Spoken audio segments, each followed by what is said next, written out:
nama saya Uswatun Hasanah, CGP Angkatan 3 Kabupaten Merauke. Saya mengajar di SD Yapi 1 Merauke. Pada kesempatan kali ini, saya akan mempraktekkan praktek kucing dengan rekan sejawat saya. Kebetulan hari ini rekan sejawat saya mengajar di kelas 6 dan beliau menyampaikan bahwa pada kesempatan kucing kali ini terdapat kasus pembelajaran jarak jauh di kelasnya. Saya sebagai coach dan teman rekan sejawat saya sebagai kucingnya. Saksikan video berikut ini. Assalamualaikum. Waalaikumsalam. Pak Bisa. Guru, silakan duduk. Oh ya, terima kasih. Sama. Lagi sibuk kah Bu Guru? Enggak juga sih, ini sudah selesai habis koreksi hasil ulangan semester kemarin. Oh gitu. Bagaimana nih kabarnya Pak Guru? Baik-baik saja. Syukurlah kalau baik. Pak Guru bagaimana? Sudah selesai koreksi ulangannya? Oh sudah. Sudah. Sudah selesai semua. Baguslah. Nah, Bu Guru, yang saya mau curhatkan nih, setelah saya koreksi nilainya, ternyata anak-anak nilainya rendah semua. Kira-kira menurut Pak Guru, kenapa anak-anak bisa nilainya rendah semua itu Pak Guru? Wah, kalau menurut saya itu kan selama ini kita pembelajaran jarak jauh. Saya kirim itu materi. Terus ada kegiatan Zoom juga untuk penjelasan. Nah, ada kendala nih pada saat kita Zoom. Tidak semua siswa itu masuk. Saya punya siswa itu kan 26. Tapi yang bisa ikut itu hanya sekitar 14 sampai 16 anak. Jadi masih ada 10 anak yang tidak bisa ikut. Nah, dari situ ada beberapa alasan, katanya ada yang tidak memiliki HP sendiri, makanya pada saat Zoom tidak bisa hadir. Seperti itu. Oh begitu ya. Sebelum kita berdiskusi ini, apa sih tujuan yang ingin Pak Guru hasilkan dari pembahasan diskusi kita siang hari ini? Ya, tujuannya kira-kira apakah anak-anak itu menerima saya punya pembelajaran dengan baik atau tidak gitu. Karena setelah saya koreksi nilainya ternyata anak-anak kurang memahami, nilainya rendah-rendah gitu. Gitu. Seperti itu. Dan saya punya anak murid ini anak kelas 6 yang seharusnya saya harus bimbing dengan sangat baik supaya nantinya di sekolah tingkat berikutnya itu bisa membawa nama baik sekolah juga, seperti itu. Gitu ya. Kira-kira selama pembelajaran jarak jauh ini, halangan atau rintangan apa yang Pak Guru hadapi sehingga membuat anak-anak itu bisa nilainya seperti itu? Nah, itu tadi Bu Guru, ada beberapa anak-anak yang tidak memiliki HP itu, dia berarti tidak bisa mengikuti penjelasan saya. Itu kendalanya pertama. Terus yang kedua, biasanya saya itu setiap kali pembelajaran itu kan membuat sebuah materi. Setelah dikasih materi itu nanti di-zoom-kan, berarti ada penjelasan. Nah, setelah Zoom itu biasanya dalam waktu 1 hari itu langsung saya kasih tugas. Ternyata banyak juga yang tidak mengirimkan tugas. Nah, ini bagaimana kira-kira itu kalau misalnya dia nggak ngirim tugas, terus tidak ikut Zoom, berarti kan apa yang saya ajarkan itu tidak tersampaikan dengan baik gitu. Ini sebelumnya kekuatan apa sih yang Pak Guru miliki untuk pembelajaran jarak jauh? Kira-kira kekuatan apa saja yang dimiliki Pak Guru? Ya, kalau kekuatannya sih materi pembelajarannya sudah disiapkan. Artinya kalau anak-anak sudah membaca, kemungkinan bisa. Nanti penjelasan mungkin tinggal menambahi mana yang belum bisa dipahami dari materi itu. Sebenarnya dari situ saja. Cuman mungkin banyak juga ya anak-anak yang kurang termotivasi dari pembelajaran saya, karena itu tadi banyak materi dan selalu ada tugas. Mungkin merasa bosan atau bagaimana, karena setiap hari saya kasih tugas dan tugasnya itu tidak dikembalikan seperti itu. Gitu. Berarti kekuatannya Pak Guru sudah siapkan materi ya. Ya. Terus dari kekuatan yang Pak Guru miliki nih, kalau misalnya saya berikan skala 1 sampai 10, kira-kira kekuatan Pak Guru miliki itu sekarang di posisi berapa? Kalau skalanya ya 80 lah bisa, karena di situ sudah dijelaskan di materi itu ada pembahasan materi, kemudian ada contoh. Yang nilai paling rendah itu kan di saya di matematika. Nah, di matematika itu yang memang harus belajar dengan harus dijelaskan. Nah, tapi kan di situ sudah ada contohnya, sudah ada langkah-langkahnya. Nah, ini biarpun yang siswa sudah dijelaskan juga, masih juga di bawah KKM gitu. Jadi nilai ulangan semester kemarin itu untuk khusus di matematika itu rata-rata di bawah KKM. Untuk rata-rata di bawah KKM. Jadi hanya beberapa anak yang di atas KKM seperti itu. Terus nih dari hasil nilai anak-anaknya kan banyak yang di bawah KKM. Kira-kira menurut Pak Guru itu solusinya bagaimana supaya anak-anak itu bisa dapat nilai di atas KKM? Tadi juga Pak Guru mengatakan bahwa anak itu kurang termotivasi. Jadi solusinya bagaimana sih kalau menurut Pak Guru? Kalau itu mungkin gaya saya mengajar atau bagaimana ya? Karena kalau saya mengajar itu kan monoton dengan materi itu saja dan tidak pernah diselingi dengan ice breaking kah atau humor atau soal kayak cerita-cerita yang mengasihkan. Jadi saya memang kalau mengajar itu fokus dulu. Serius ya? Serius. Berarti nggak ada ini bercandanya ya? Nggak bercanda di tengah-tengah. Nanti kalau bercanda itu biasanya membuat konsentrasi anak jadi hilang. Makanya tapi mungkin dari situ anak-anak juga bosan, lama-lama bosan atau bagaimana. Jadi nggak mengerti. Begitu kita suruh tanya bagian mana yang tidak dimengerti, anak-anak juga diam. Berarti kan kita sebagai guru tahunya anak itu sudah mengerti. Seperti itu. Jadi kita lanjutkan ke materi berikutnya. Begitu kita evaluasi ujian semester, ternyata anak-anak belum mampu menjawab soal-soal yang di materi yang sudah kita berikan. Seperti itu. Jadi mungkin kalau solusi kedepannya, mungkin saya harus merubah cara mengajar saya menjadi lebih asik atau apa ya sekiranya. Mungkin dengan cara diskusinya lebih lebih menarik mungkin seperti itu. Sistem belajar kelompok atau bagaimana, jadi ada temannya yang berapa anak itu yang sudah bisa sampai KKM, nanti suruh bantu temannya yang belum bisa atau seperti itu. Kira-kira mungkin seperti itu solusi saya.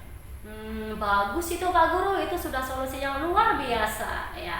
Terus kemudian rencana apa yang akan Pak Guru lakukan untuk mendukung solusi yang akan Pak Guru selesaikan tersebut? Kalau rencananya itu saya akan membuat media yang menarik lah.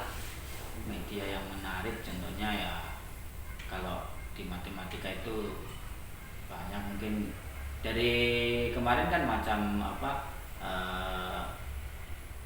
bagian-bagian dari lingkaran itu banyak yang belum paham. Terus dibangun ruang itu kan dia untuk sudut, rusuk dan sisinya yang mana, luasnya yang mana, kelilingnya yang mana, dia belum terlalu paham karena memang saya tidak sediakan medianya, hanya mengajar melalui gambar yang ada di buku dan di papan tulis seperti itu.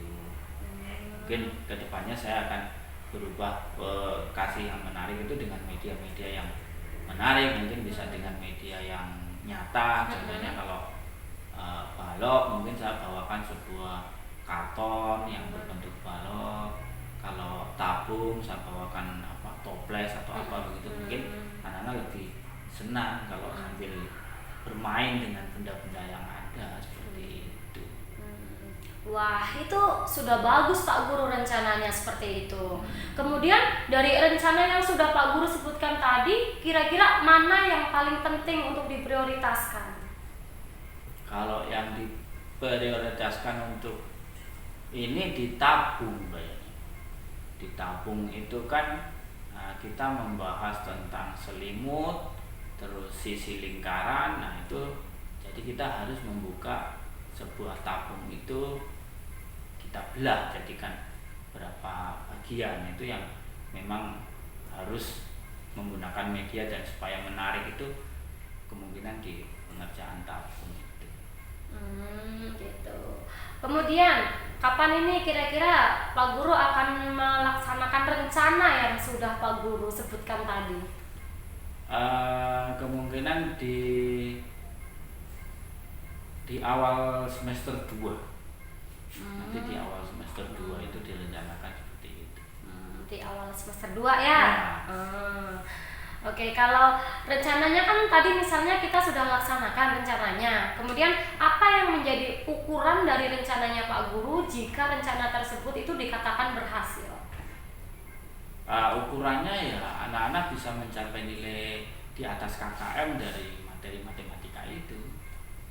Gitu. Karena di semester 1 sudah tidak bisa mencapai, makanya di semester 2 untuk kedepannya bisa persiapan ujian, jadi itu sudah harus kita siapkan supaya mencapai target di KKM. Syukur-syukur bisa lebih kalau targetnya. Ya, oke, bagus ya. Kemudian komitmen apa yang akan Pak Guru lakukan supaya bisa melaksanakan rencana yang sudah Pak Guru susun itu? Komitmennya itu,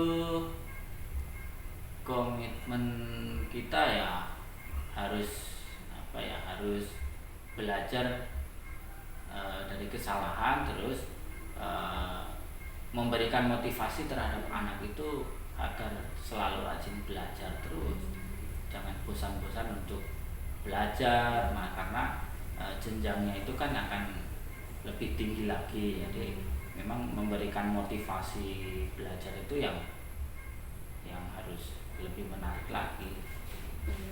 Gitu.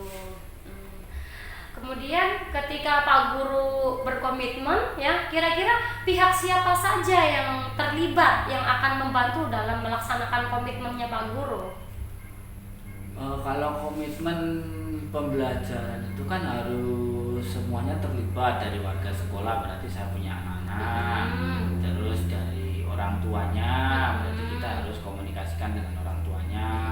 Kemungkinan saya akan membuat komitmen untuk semester 2 itu pada saat terima raport, nanti kan kita sampaikan, karena ini nanti kita mencapai target di KKM, usahakan di semester 2 itu ada komitmen bersama antara orang tua murid dengan guru. Jadi selama pembelajaran PJJ ini, yang pembelajaran daring itu, ya berarti kita akan menekankan bahwa orang tua itu harus bisa atau mampu menyediakan fasilitas yang digunakan oleh siswanya, seperti itu. Jadi kalau misalnya kita belajar daring terus anaknya tidak disediakan medianya untuk belajar, ya selamanya kita juga tidak mampu untuk memberikan solusi lagi. Seperti itu. Jadi komitmen terhadap dari orang tua dengan anak murid dengan gurunya itu harus disatukan. Kita akan berikan komitmen seperti itu. Oke, berarti yang terlibat itu ada guru ya tadi ya, ada orang tuanya, ada siswanya. Ya. Oke, kemudian setelah Pak Guru melakukan sesi kucing hari ini, kira-kira tindak lanjut apa yang akan Pak Guru laksanakan untuk kedepannya?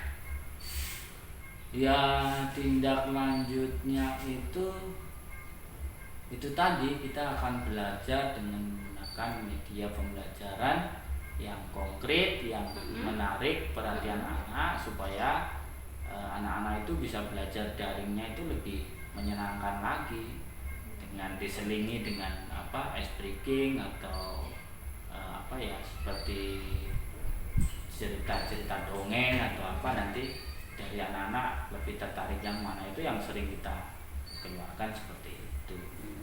Wah, itu sudah bagus Pak Guru, sudah sangat luar biasa ya. Jadi mudah-mudahan besok setelah Pak Guru sudah bisa rencanakan aksi nyatanya, ada perubahan di anak-anak Pak Guru di kelas 6. Mudah-mudahan juga nilainya bisa dapat yang lebih bagus lagi. Amin.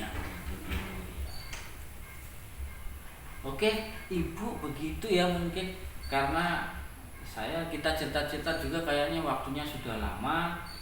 Jadi saya pamit dulu, mohon maaf ini sudah mengganggu. Iya, nggak apa-apa Pak Guru, nih kebetulan juga sudah selesai koreksi ulangan. Oke, terima kasih Bu. Iya, sama-sama. Semoga berhasil Pak Guru ya. Iya.